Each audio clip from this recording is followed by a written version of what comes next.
Hello friends, कैसे हैं? मैं हूँ मीना। हमारे यूट्यूब चैनल पे आप सभी का स्वागत है। आज मैं राखी के त्योहार पे छोटा सा वीडियो बनाई हूँ। एक बहन अपने भाई से क्या कह रही है गीत के माध्यम से बताऊंगी। वीडियो पूरा देखिएगा। पसंद आए तो लाइक शेयर सब्सक्राइब करके चैनल को सपोर्ट करें। कमेंट में बताएं कैसा लगा। रक्षा बंधन के दिन भैया बहिनी के जानी भुलैया हो।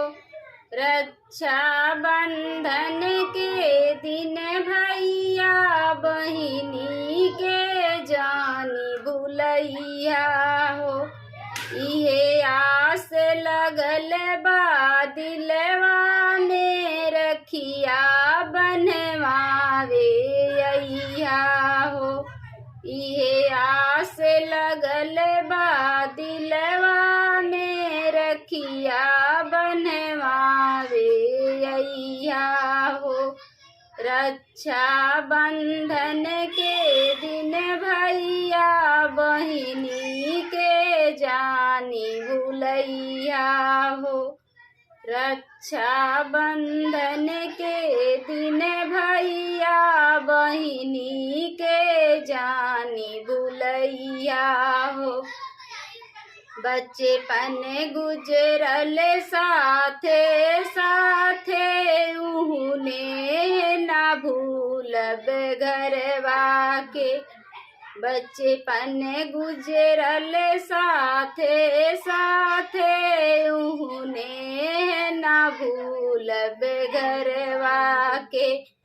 खेले खातिर आइल किन के ऊ गोटा गोटी बजरवा के।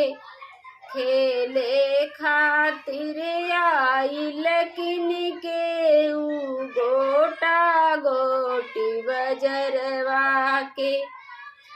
रहिया देखी अखिया हो रोवा जानी डहकैया हो। रहिया देखी अखिया हो रोवा जानी डहकैया हो।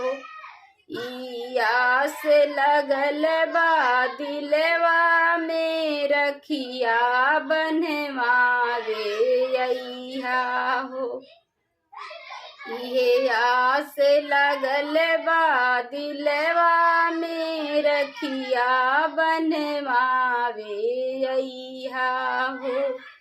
रक्षा बंधन के दिन भैया बहिनी के जानी भुलैया हो। रक्षा बंधन के दिन भैया बहिनी के जानी भुलैया हो। भैया छुट्टी लेला कसहू या के यहाँ से चली जइहा।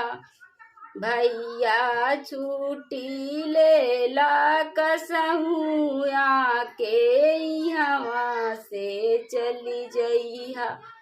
इहे आस लगल बा दिलवा में रखिया बनवावे अइहा हो। इहे आस लगल बा दिलवा में रखिया बनवावे अइहा हो।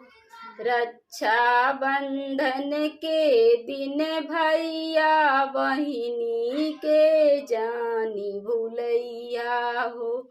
रक्षा बंधन के दिन भैया बहिनी के जानी भुलैया हो। इहे आस लगल बा दिलवा में रखिया बनवावे अइहा हो। इहे आस लगल बा दिलवा में रखिया बनवावे अइहा हो।